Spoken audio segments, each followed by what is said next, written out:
atọ n'ime otu dị ngọzi afọ nke abụọ n'arọ ụka. Igbo Catholic Community ji obi aṅụrị ekene ezinụlọ niile, ndị ọbịa niile na ndị ga-esonyere anyị n'ikuku n'akụkụ ụwa dị iche iche n'aja Maasị dị asọ tata. N'aja Maasị tata, ezinụlọ Amụchie na-enye Chineke ekene maka ọgwụgwọ nsọ ya n'isi Ezra Ọmọlị, ma na-ayọkwazị ka Chineke nna na-akwalite ahụike ya n'ụzọ pụrụ iche. Ndị otu Mgbọtọ Owerri Cultural Association na-enye Chineke ekene ma na-ayọkwa nchedo Chineke maka inauguration nke ha na-akwado na-abịa n'ọdịnihu. Ọ bụ ndị otu Mgbọtọ Owerri Cultural Association yọrọ ka anyị cheta ha n'aja Maasị a. Ọ bụkwazị Maasị inye Chineke ekene na ịyọ ngọzi Chineke n'isi Amara Udeze, Nneka Ebuniwe, bụ ndị na-echeta ụbọchị nne ji wee mụọ fa. Ọ bụ Louise Okoye yọrọ ka anyị cheta ha n'aja Maasị a. Ọ bụkwazị Maasị eji enye Chineke ekene ma na-ayọkwazị nchedo Chineke n'isi Onyebuchi Nwanze, onye na-echeta mbọsị nne ji wee mụọ ya, ma na-ayọkwa ka Chineke na-agọzi ma na-echekwaba ya. Ọ bụ ezinụlọ ndị be Nwanze yọrọ ka anyị cheta ha n'aja Maasị a. Ọ bụkwazị Maasị eji enye Chineke ekene ma na-ayọ ngọzi Chineke na nchedo ya n'isi Chinyere Ọfụegbu, bụ onye na-echeta ụbọchị nne ji wee mụọ ya. Ọ bụ Chinyere Ọfụegbu yọrọ ka anyị cheta ya n'aja Maasị a. N'aka nke ọzọ, anyị na-ayọkwazị ezumike mkpụrụ obi Rita Chinwe Ududo n'aja Maasị a. Ọ bụ ezinụlọ ndị bụ Ufondụ na Ọkọlue yọrọ ka anyị cheta ya n'aja Maasị a. Ọ bụkwazị aja eji ayọ maka ezumike mkpụrụ obi Elizabeth Ụlụmma Osuagwu, bụ onye nwụrụ anwụ. Ọ bụ Patrick na Pauline Arịbuso yọrọ ka anyị cheta ha n'aja Maasị a. Ọ bụkwazị Maasị anyị na-erunye maka ezumike mkpụrụ obi Maria Nzekwe, bụ onye nwụrụ anwụ. Perpetua Ada Ezewike bụ onye yọrọ ka anyị cheta ya n'aja Maasị a. Ọ bụkwazị Maasị anyị na-erunye maka ezumike mkpụrụ obi Fada Wenislas Ọfọjebe, bụ onye nwụrụ anwụ, onye yọrọ aja Maasị a chọrọ ka akpọ afa ya. Anyị na-erunyekwazị aja Maasị dị asọ tata maka ezumike mkpụrụ obi Juliana Nwogu, Martina Emenalụ na Emmanuel Ndukwe, bụ ndị nwụrụ anwụ. Ọ bụ ndị Legion of Mary na parish anyị yọrọ ka anyị cheta mkpụrụ obi ha n'aja Maasị a. Ka mkpụrụ obi ndị nwụrụ anwụ anyị na-echeta n'aja Maasị dị asọ tata na mkpụrụ obi ndị niile kwere gara aga.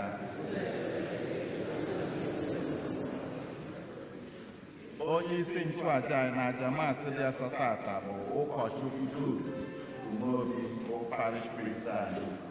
Kịta ka anyị were aṅụrị n'okwukwe tinyekọta ọnụ n'okwukwe maka wee bido aja Maasị taa. Hymn number 24.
Wangani jipasa banji adokasi Nebume yukasi ambo postata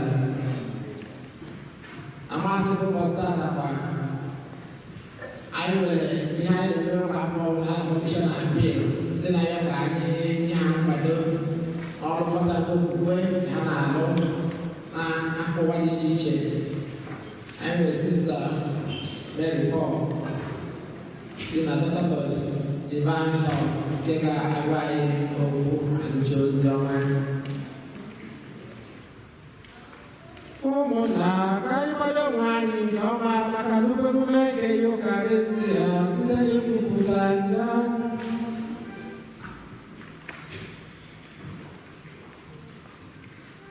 Onye bịara n'ụwa ịzọpụta ndị dọwara elu ha, onye nwanyị mee ebere.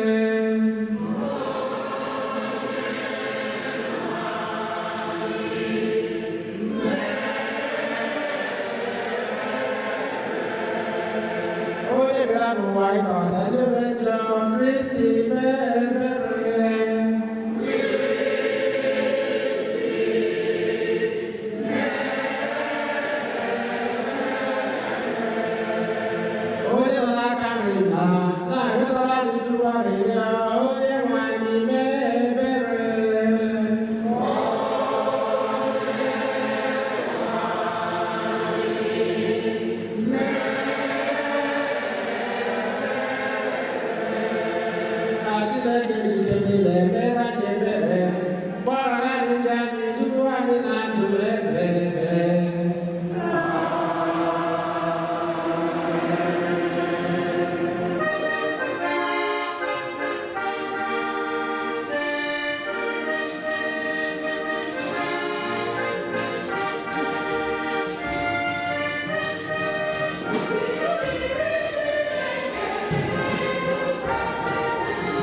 Chineke nna izitere ụwa okwu nke eziokwu na mmụọ nke nsọ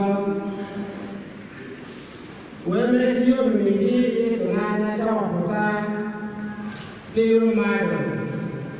Biko mee ka anyị bụ ndị na-ekwupụta ezi okwukwe mata ebube nke anụ n'otu dị ngọzi na-ebighị ebi, ka anyị wee sekpuoro ịdịkọ n'otu dị n'ike ebube eze gị site na dị nwa anyị Jesu Kristi nwa gị onye anyị dị na-achị ịdịkọ n'otu nke mmụọ nsọ Chukwu site n'ụwa tụ ụwa niile.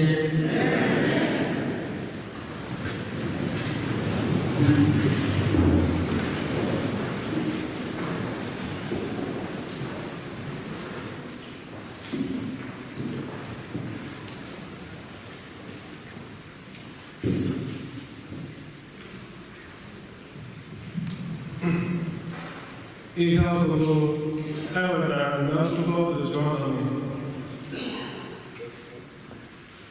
Moses gwara ndị mmadụ ahụ sị, jụọnụ ajụjụ ihe mere na mgbe ochie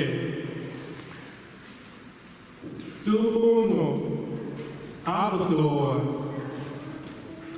Kemgbe Chineke kere mmadụ n'elu ụwa,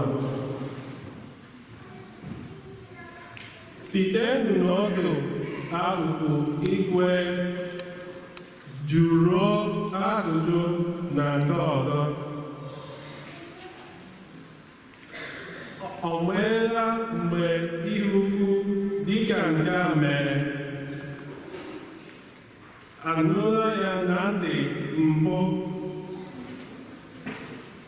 O nweela ndị nụrụ olu Chineke ka o si n'obi ọkụ na-ekwu okwu otu a unu si nụ ya, bịakwa dịkwa ndụ ọzọ?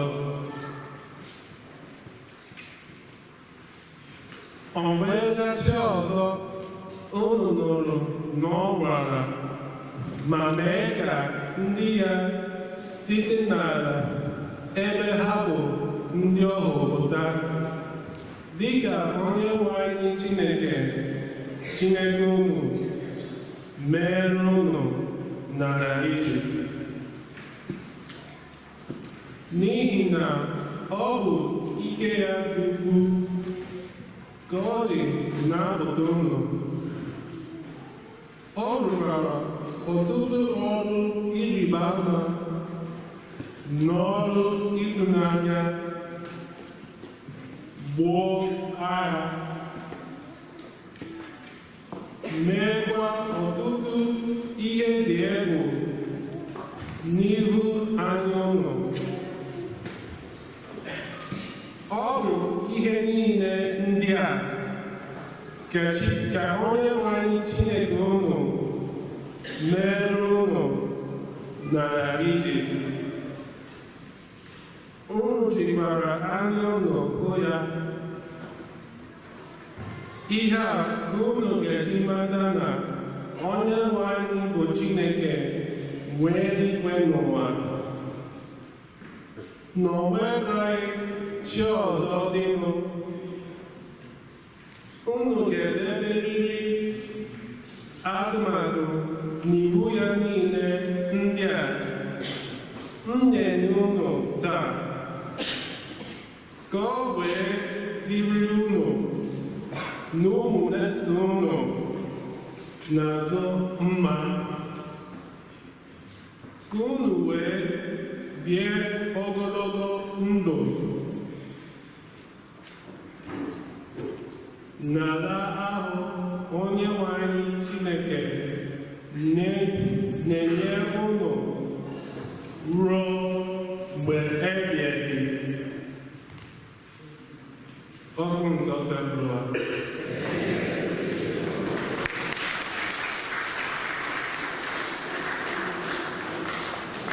Abụ ọma na azịza ya. Azịza: ngọzi dịrị ndị Onyenwe anyị họrọ ka ha bụrụ ndị nke ya.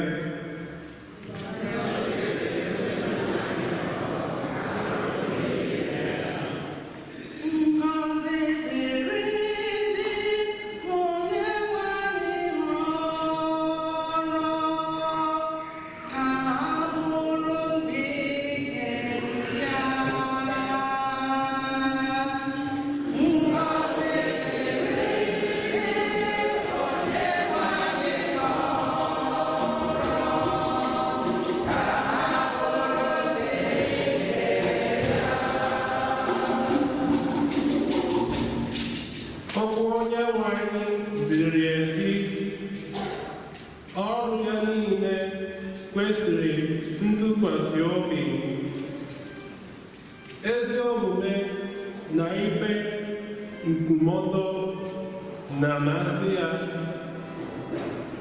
Obiọma nke Onyenwe anyị jupụtara ụwa n'ọnụ.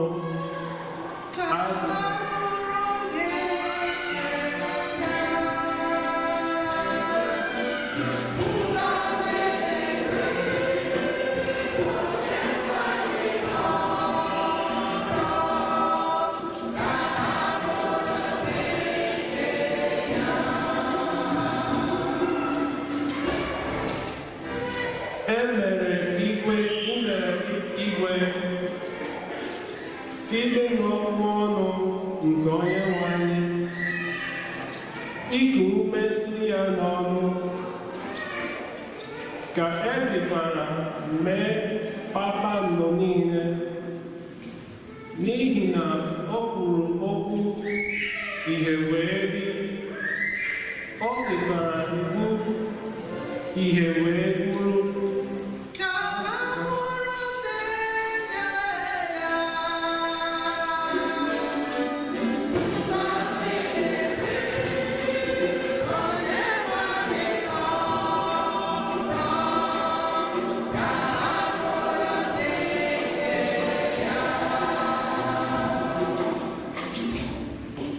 Lee anya Onyenwe anyị bukwasara na ndị na-atụrụ ya egwu, ndị tụkwasara obi n'obiọma ya, ka ọ zọpụta ha n'ọnwụ, bịakwa chekwaba ha n'ụkọ nri.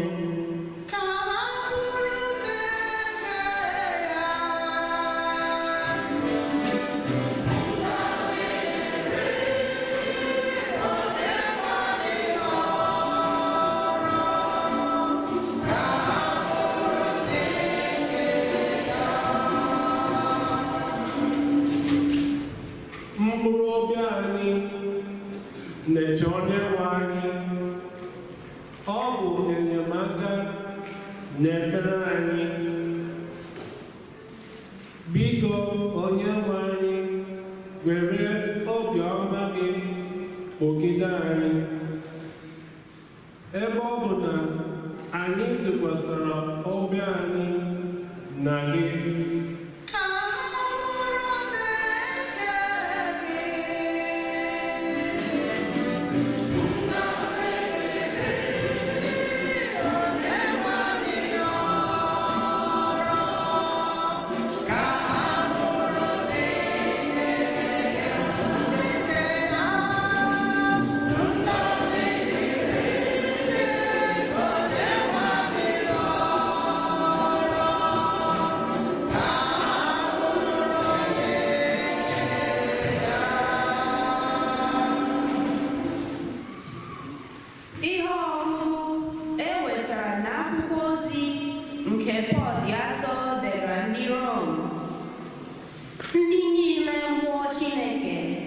Na-edu bụ ụmụ Chineke, n'ihi na mmụọ nke unu natara abụghị nke ịbụ ohu ma ọ bụ nke ịlaghachi n'egwu ọzọ, kama unu natara mmụọ ịbụ ndị Chineke jiri mere ụmụ. Otu mmụọ ahụ na-enyekwa anyị ike itikwu Chineke sị, Nna, Ezinna. Mmụọ nsọ ahụ na onwe ya sokwa mmụọ anyị na-agba akaebe na anyị bụ ụmụ Chineke. Ọ bụrụ na anyị bụ ụmụ ya, anyị ga-eso Kristi keta oke na akụ na ụba dị n'alaeze Chineke. Ọ bụrụ na anyị na Kristi soro hụ ahụhụ anyị ga-esokwa ya keta oke n'otito Chineke ga-enye ya. Okwu nke ose bụ ụwa.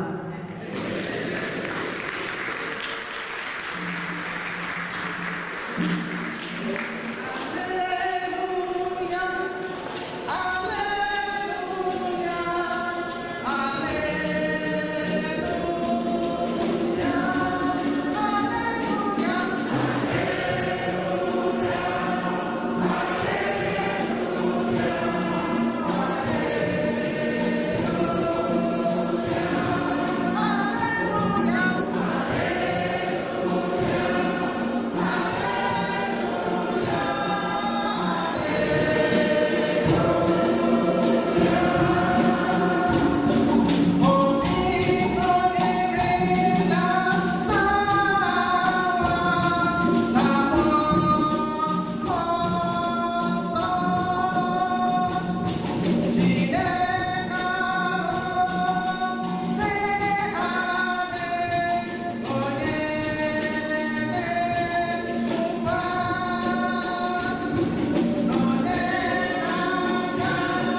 otu ahụ wee bilie gaa Galili ruo ugwu ahụ Jesu si ha jee.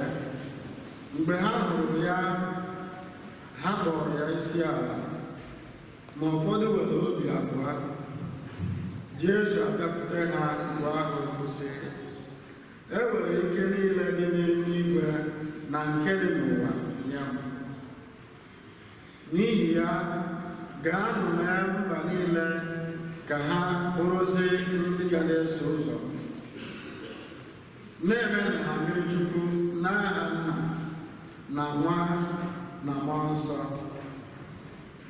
Kụzierenụ ha ihe niile m nyere unu n'iwu, ma matakwanụ na anọnyere m unu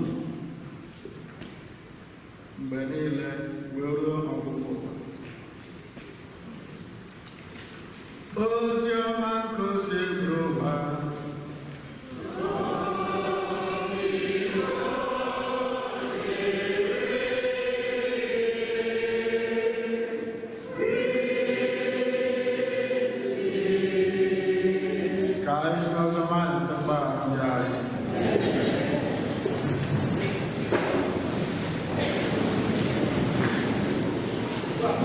Ugbu a sisa Paul ga-apụta ka ọgwa anyị maka mishọna biri nke ahụ bụrụchara onye na ya ga-apụta nke na-emebanye were zikwa anyị obere ozi ka anyị ga-ede.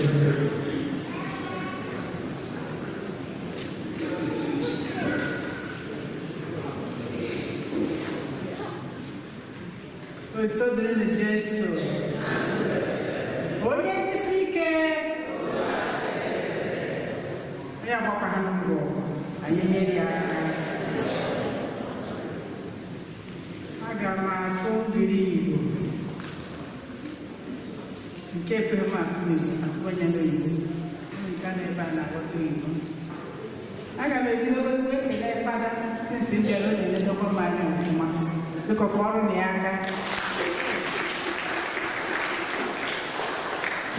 Fada ga-ayọkwụzi biko kelere m ndị diocese, kelekwara m ndị mission office ndị na-agba mbọ na-akpọ ndị mmadụ ka ha bịa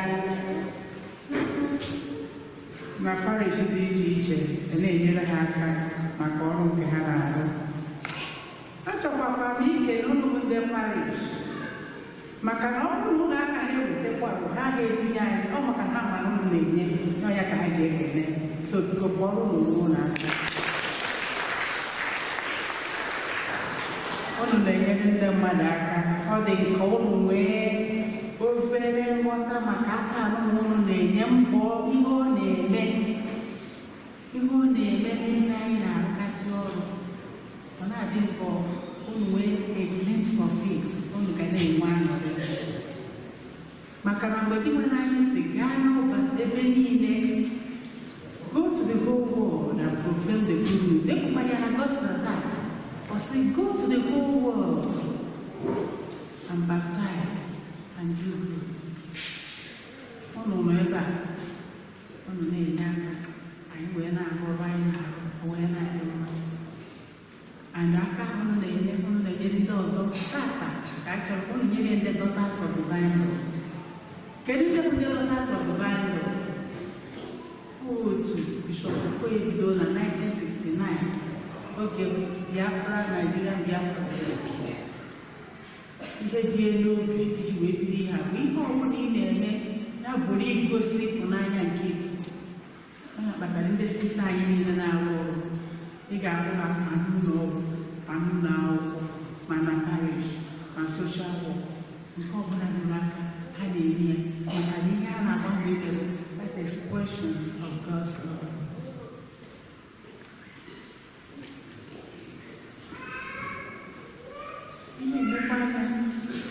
Onye dị ka abụchi ha nọgasị ebe a n'ike bụrụ ka na ihe anụwa ndị mụ na ha rụrụ ọrụ mgbe nọ Bishops Conference, ha ma ebe ahụ nọ, ha nọkwata ihe, ha na-ededo m anya ọfụma, ha nọ m akwakọ nkwụ onye kpatara anyị ji wee na-arụ ọrụ niile. Mana mgbe ha mere dịka of my congregation, wee na-eje ebe ndị sista anyị na-arụgasị ọrụ.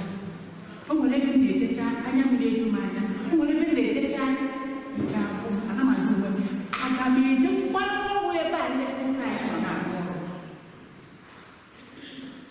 Maka na ị ga-eje mmiri adị, ọkụ adị, ụzọ adị. Ịzụcha sista ọ bụrụ onye nọọsụ o jeru ebe a, ọ bụ ihe o ji arụ ọrụ. Frustration anaghị, maka na ọ bụ ihe o ji arụ ọrụ. Ndị sista anyị nọ na Haiti, for example, ha sị ha ga-agbachacha mbọ kpọkọnatacha ụmụaka ka ha kụzibere ha ihe.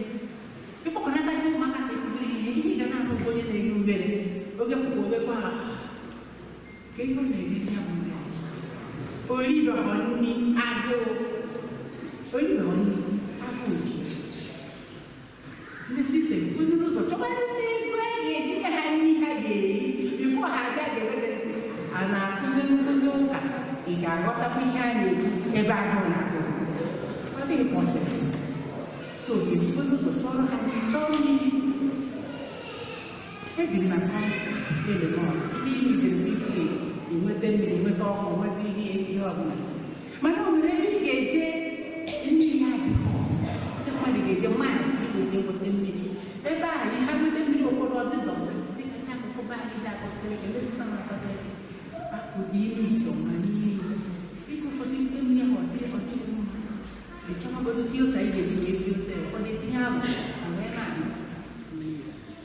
Mana ihe na-enye m obi aṅụrị egwu na izukọ ndị mmadụ ndị dị ka ụlọ ebe ị ga-eje mishọn abịara ha fụkọta ego igwe si ihe mmiri. O nwere ndị ị ga-agbapụrụ ya bụ mmiri aṅụrị na mgbu ha ga na-eti na-enwe ahụ ego hapụ mmiri ka ọ na-agbalite etu anụma ọ na-enwe ga-esi chinye ya. Mana ya bụ aṅụrị ihe na-enye ha o nweghị n'ahịa ị ga-azụta ụdị aṅụrị ahụ onweghị, maka na aṅụrị si n'ime obi anyị ha na-aṅụ anya gwa mgbe ha wee na-eto Chineke. Ha na-etokwa Chineke, ha wee na-ekele ndị mere ka mmiri ahụ dị pọsịbụl ha wee nwụọ. Ka ọ bụ ndị sista anyị nọ mmadụ ha na-aga na-arụ ọrụ na-ejegasị n'ime obodo na-efichasị ndị agadi na-ekụziri ha na-agba mbọ. Anyị ma mostly ụlọ na mmadụ bụ ndị Muslim. Mana when they see these sisters doing the work they do, ihe ga-arụ ha na-ekwu those Catholic nuns, the good the Catholic nuns do. Ụfọdụ n'ime ha ma afa, ụfọdụ n'ime ha ma anọdụdụ hel, ụfọdụ n'ime ha ma bụ Catholic nuns. Oge ụfọdụ ha jisi nwa jụrụ asị ọkụ anaghị anụ Igbo mana ndị sista, because most of them bụ ndị Igbo na-arụ ya bụ ọrụ dịkọgasịrị anyị. Mgbe ha na-arụ ya bụ ọrụ a na-akpọ Catholic nọn na-akpọ ndị Igbo anyị nọ na anyị na-ekele ụmụ nnukwu ekele na ụnụ na-akwado ọrụ anyị na-arụ bikos ụlọ n'ụlọ ebe a na-enye anyị sọpọt maka ike ọbụla igotere wee rụọ ọrụ Native Daughters of Divine Law in 18 countries ebe anyị nọ. Bikos kịta Christian Igbo na over 1,200 sisters ministering in 18 countries. Ka ọ bụ iwetere tinye ihe anyị na-arụ ma ọ naira iwetere ma ọ bụ ụdọ na iwetere ebe ọ bụ na ha jiri ewee na-arụ ọrụ. Ị na-eketa oke n'ọrụ ha na-arụ. Ụgwọ dịrị ha dịkwara gị maka na ewezụga gị ha na-arụ ihe ha na-arụ. Gịnị ka m na-aka ime? Ụnụ ayịyọ gịnị unu nyere anyị aka ka e wee nwee ike na-arụ ndị ọrụ ndị ahụ anyị na-arụ, na-achọ ndị mmadụ nri, na-achọrọ ha na akwụkwọ, na-achọrọ ha ebe ha ụlọ ọgwụ, na-emedo ha maka na ihe Chineke mere mgbe ọ bịara n'ụwa. Gịnị ka o mere? He went about doing good. That's what he did, and that's what we do, and that's what we continue to do. But we need your help to continue doing good.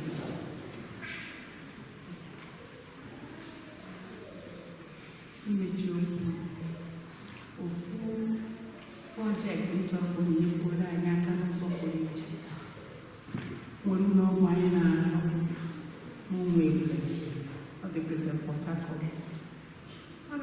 achọkwa ya afọ ọ fọrọ nwa obere ka anyị achọcha ya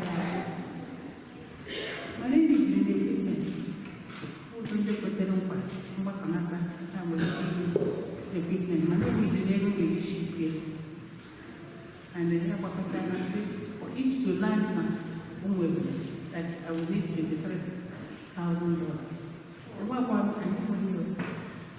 But how even to your own way we need to put in your I don't know what oh no, what I want to know this way, I wonder what I need to know what to get up. Anytime there is work there done and somebody survives or gets well, you have contributed to make that person well. Look, woman, I was I got my company when you went out to the night jungle. No, I'm very paper. Mana oga kwa para ni oga kwa para lo di na ile Vegas. Anyị nwekwara akwụkwọ dị etu a n'ime ebe ahụ ndị sisters ịchọọ ka ha na-eweta gị n'ekpere gị denye aka gị inwe special intention ị ga-eji wee mee kwa ma ihe nna ya olu nyere na anyị aka ekele dịrị unu ezite onye nwanyị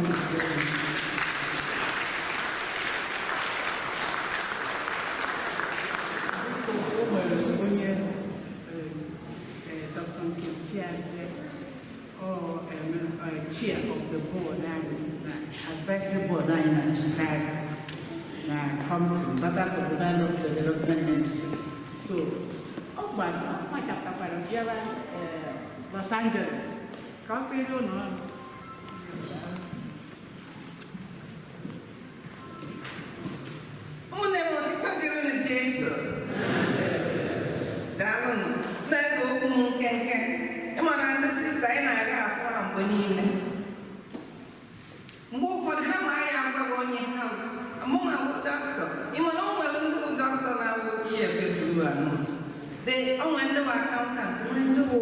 Pharmacist, when do a lawyer, when do we hear Manan, Rap you one in the Hana, and all her specialty and also whatever. And I when they yell to the poor. Only Kumaka Bishop will go a video the function. One of our board members in Chicago. So now DDL was up that during the war. And this continues till today. Otu esi wee kwuo na Chineke na-asị gaa ụwa niile na-enye aka. And the Bible gwara anyị na we will always have the poor among us. And anyị na-adị busy too much. Inwe efe wee jebe to the remote places ha na-eje. So ka ihe afọ aka ha bụ okwu anyị na-aka anyị wee na-eje ebe ha na-eje. And otu o si kwuo mgbe nwanne na-atụ enyo na ya aṅụrị maka ife anyị mere fa ọkwa anyị nwa wetara ego ahụ na-anata ekene ahụ and ihe eji wee na-ekekarị chacha ndụ dị ya maka na ọ bụrụ ọsọkwa ahụ ndụ na-arụ ọrụ non-for-profit ka adụkazi okwu biko gbara nwere kọba ọbụla inye aka na-eje ije maka na mma na anyị ncha na-aga atụtara ndo ịmago maka tax a na-asị gị nye donation, right? You get tax write-off. Mana ọ nwere ndị ihe enye ịnụ ọsọsọ 10 kobo na $1 enye ha na-ejere gị ozi.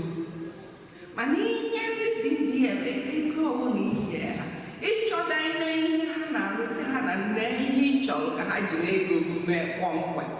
Were ego gị mmiri ahụ ọka wee jee lụọ anya ma ọrụ ịchọda ezitere gị foto.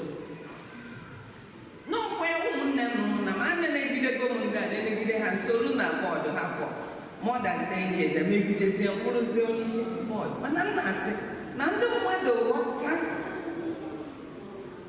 ọkpụrụkpụ ndị mkpụrụkpụ mmadụ were onwe ha mee kpụọ nkịtị wee na-alụ ọrụ Chineke.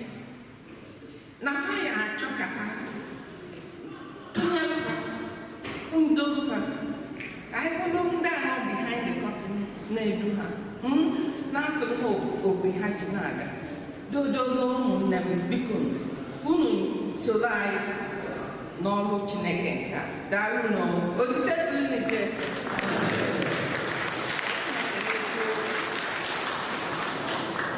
Dalam sista, dalam panggilnya komponen makan, kalau sista nak kita ada syaratnya nyari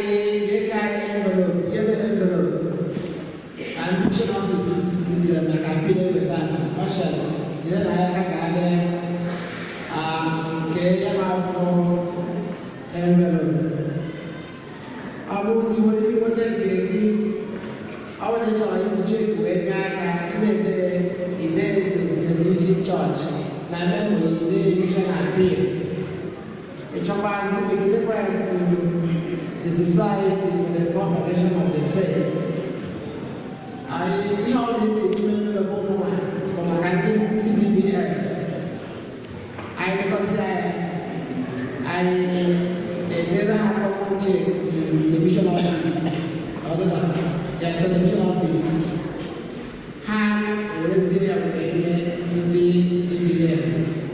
That was organizing of the Haka. I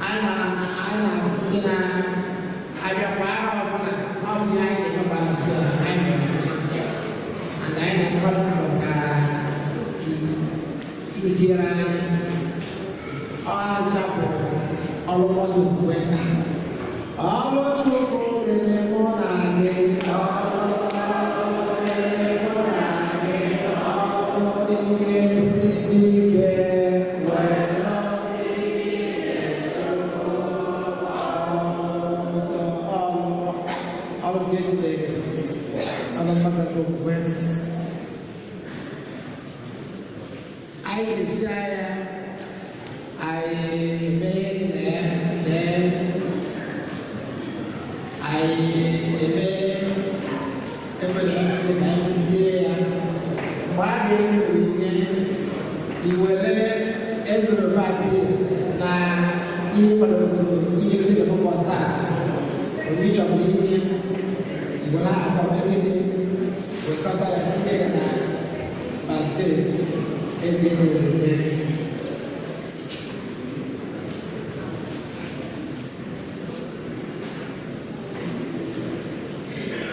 Ebere ka anyị bụ ndị kwere nọ.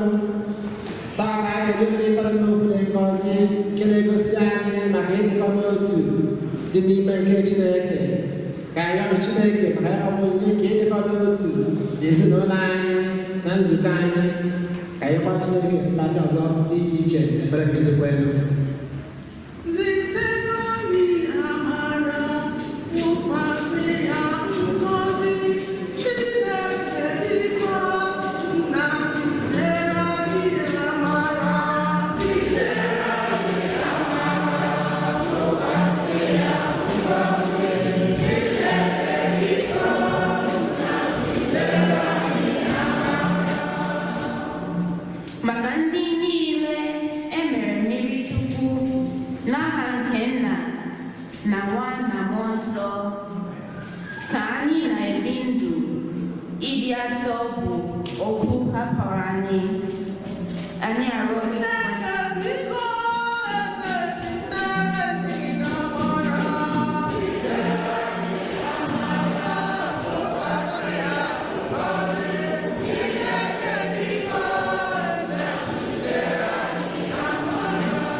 Hymn number 289.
ka anyị site n'ịkpọku aha gị ghọọrọ gị agaghị ebi ebi site na Kristi onye nwe anyị. Onye nwe anyị na onye ọgwụ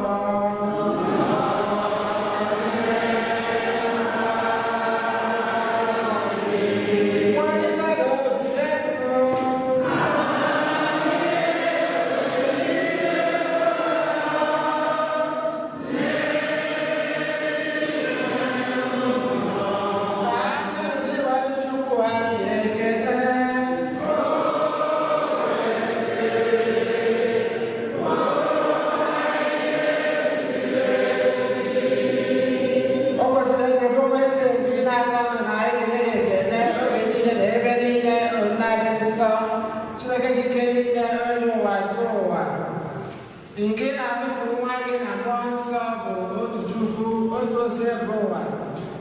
Ọ bụghị otu nke otu onye, mana ọ bụ otu nke onye na-atọ dị na otu Chukwu.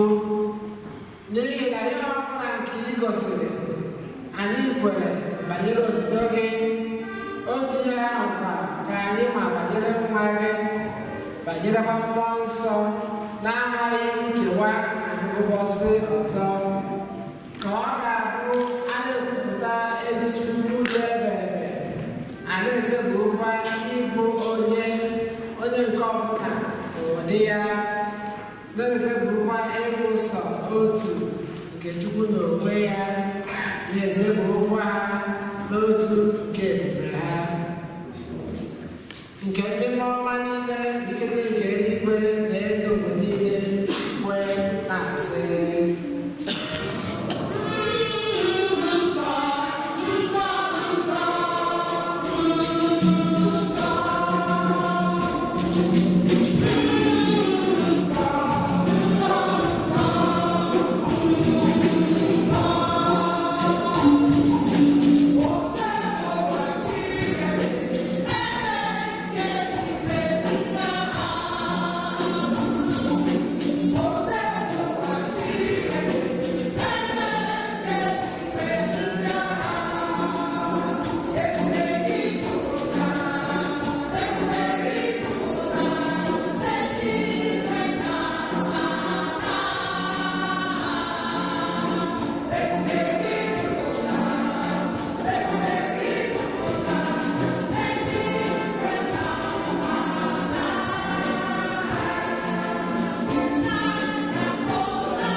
etu ahụ akụzi mgbe mgbe anyị chere ndị anya si obodo iko mmanya anya gba ga-ekele n'otito n'ime maazị ya sị nara nke ahụ onye olu niile ga biko nke ọbara ka ọbara ọhụrụ dị ebe a ga-agba ya n'ihi unu na n'ihi mmadụ niile nke ọbara ụjọ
ka ndị arịrịọ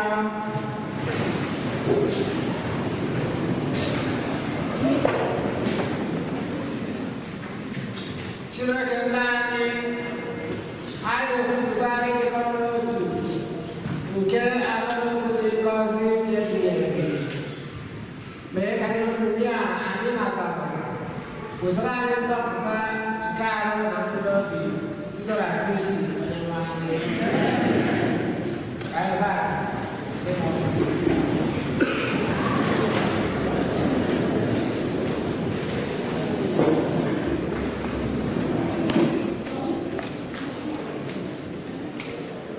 Otito dịrị Jesu. Na mbụ ndị kwere envelope anyị ji akwado ndị Daughters of Divine Love Mission Appeal.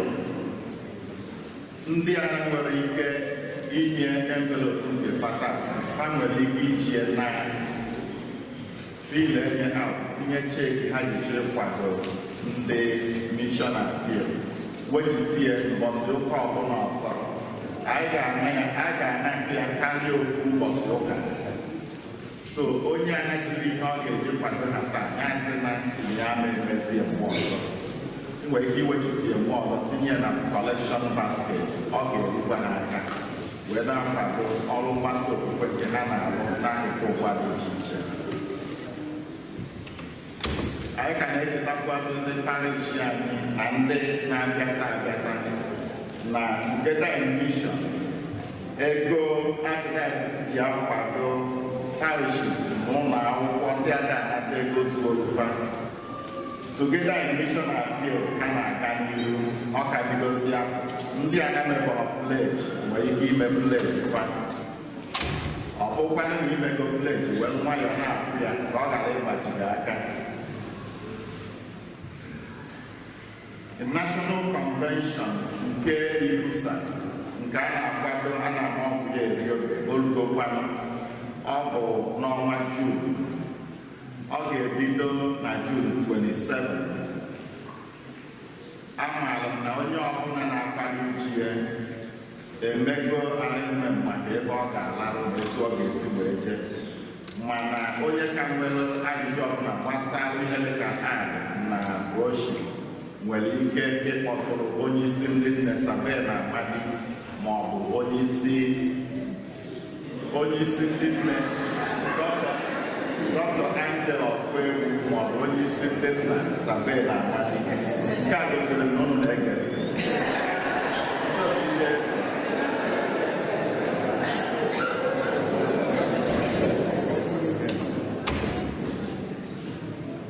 Anyị ka na-echetakwazị ndị parish anyị na anyị ka chọkwara enyemaka ndị ọ na-emetụ n'obi, ndị nwere onyinye amala dị iche iche nwere ike ijere Chineke ozi, ndị mma ga-esi apị igwe kọmputa ma ọ bụ ụmụ ihe ndị ọzọ. Ide enyere anyị aka ịgbasa ozi ihe anyị na-eme na parish anyị. Ndị dị otu a, ndị nwere onyinye amala dị otu, anyị na-ayọ ka ha kpọtụrụ parish priest anyị. O nwere ndị na-ajụ m na buletin anyị nkedizi ọgịnị mere, ọ bụ ndị na-enye aka anyị na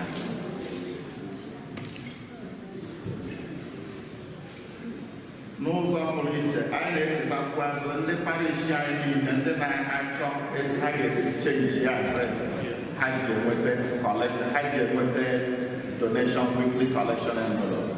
Ndị dị otu a nwere ike ichenji adresị ha na webụsaịtị anyị. Log on to steugenieparish.org. steugenieparish.org. Ị ga-afụ link ga-enyere gị aka. You need ịkpọba ọfịs ma ọ bụ na-agbagharị na ịnweta envelope. Ị nwere ike ichenji adresị gị. Onye chọkwana n'inye parish anyị donation na webụsaịtị, ndị dị otu a anyị na-achọkwa enyemaka ha n'ụzọ pụrụ iche. Ndị letters, ndị na-agụ ihe n'ụlọ ụka, nzukọ unu ga-abụ n'ọnwa Jun dị na Abanịwa, June 2nd, meeting for the lectors. Meeting ahụ ga-abụ na ya ka ị ga-ekwu ma ị bụ onye lector ma ọ dị bụrụ.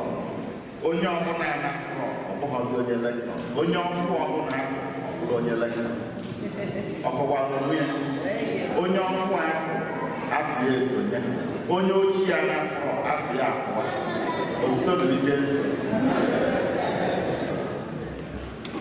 Meeting ahụ ga-adị ma agbasa ụka 12 June 2nd na Church Hall. O nwere onye parish anyị mamụ ya nwere. Mamụ ya nọ na-esonyekwenụla anyị na ajamasị dị asọ ebe a mgbe ụfọdụ ma ọ bịalute ịfụ ndị nke ya. A ga-akarị ụka na ọnwa Mee do n'abalị 31 May 31st. Ọ ga-abụ Fraịde a na-abịa. Emeka Anikwenze amamọnọ n'ụlọ ụka taa. Ndị parish anyị na-ayọzi ka anyị gbadoro Emeka Anikwenze na ndị ezinụlọ ya otu anyị si eme. Ndị a na-nwere ike ije n'ụkwụ nwere ike kpọọ ha na fon. Ma nke ka nke ha na-ayọ ọsị Fraịde a na-abịa ọnwa Mee ga-adị n'abalị 31 ka anyị nọnyere ha na ajamasị dị asọ ha ga-ebisi ka ọ gaa nke ọma. N'otu aka o nwere ezinụlọ anyị Dr. Frank Eze na nwunye ya bụ George Eze. Nwanne Dr. Frank Eze rapụrụ na Nigeria. Dr. Frank Eze mere ime oge na-aba anyị na-akpọ ọ bụrụ na ha na ebe ha na-agbakọla anyị ebe maka o so na finance committee. Biko ọ bụrụ na fa nọ n'ụlọ ụka ka fa kwụrụ ọtọ ka ndị parish malụ ndị ha bụ. Thank you so much. Dr. Frank Eze na George Eze. Onye nwụrụ nwanne Dr. Frank bụ ọgọ nwaanyị George Eze. Ndị parish anyị ka anyị kpọtụrụ ha otu anyị si eme. Ndị a na-nwere ike ije n'ụkwụ nwere ike kpọọ ha. A ga-akapụ asịrị ụka na parish anyị mbọsị ọnwa Jun ga-adị n'abalị 7. Mass for the Dead ndị a ga-abụ n'elekere nke 7 na mgbede. N'aka nke ọzọ, ndị ụmụ nwanyị mgbọtọ Owerri ndị bịara ndụ sonyela anyị na ajamasị dị asọta na-akwado inauguration fa ji ozi ha ji were ayọ nkwado ndị parish anyị. A ga-ekezi ozi ndị a na-ezi ma gbasaa ụka.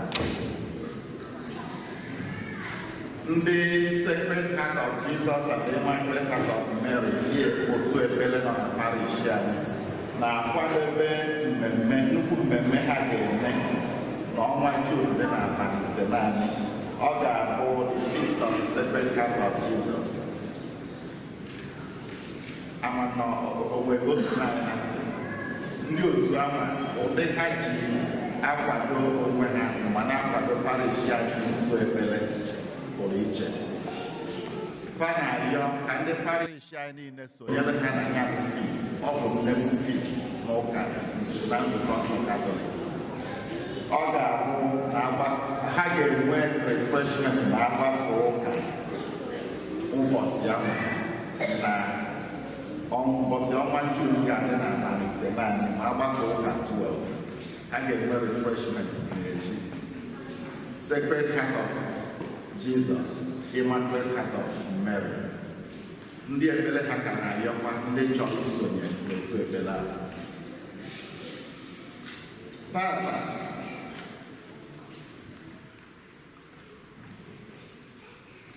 n'ụzọ pụrụ iche anyị na-echeta ndị niile birthday ha bụ n'ọnwa Mee. Tata bụ ikpeazụ n'ọnwa Mee. If you are a May baby, we ask that you stand up.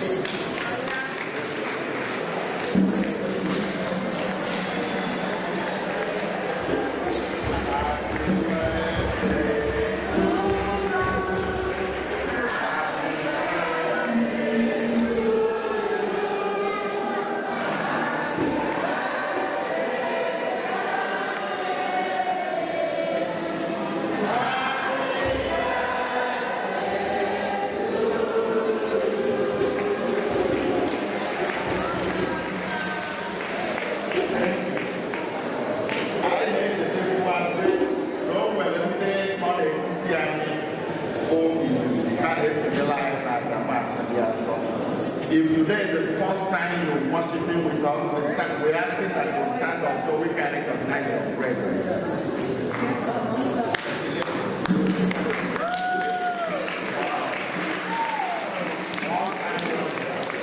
We ask that you keep standing because we have token of appreciation for your presence in our midst. I know your presence in your 12. If you're all that, if you know the name of the Archive of Silence, consider registering as a member of St. Eugene Parish. I think the Daughters of Divine Love, the Sonia Line, and the Massilia Sota. Where's the neck and then Ukochuku, Kekalan, Ukochuku, Yana, Father, Ecuadorian, Father Victor, also for another.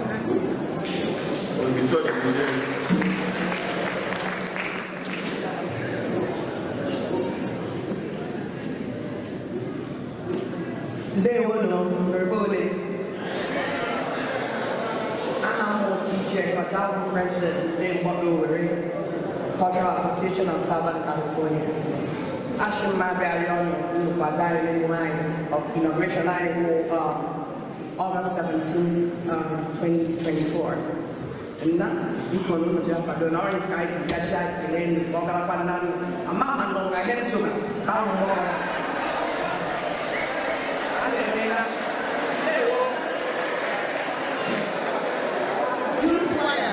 Youth choir, you have your choir practice after church. Please don't go out. Yes.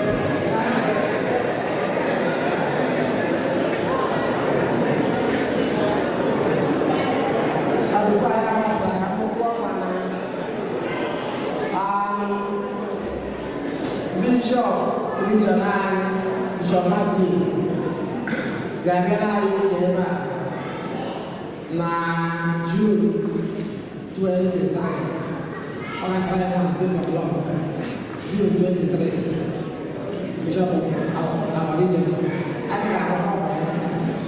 can see how long the following week I can see that back at the Kusa.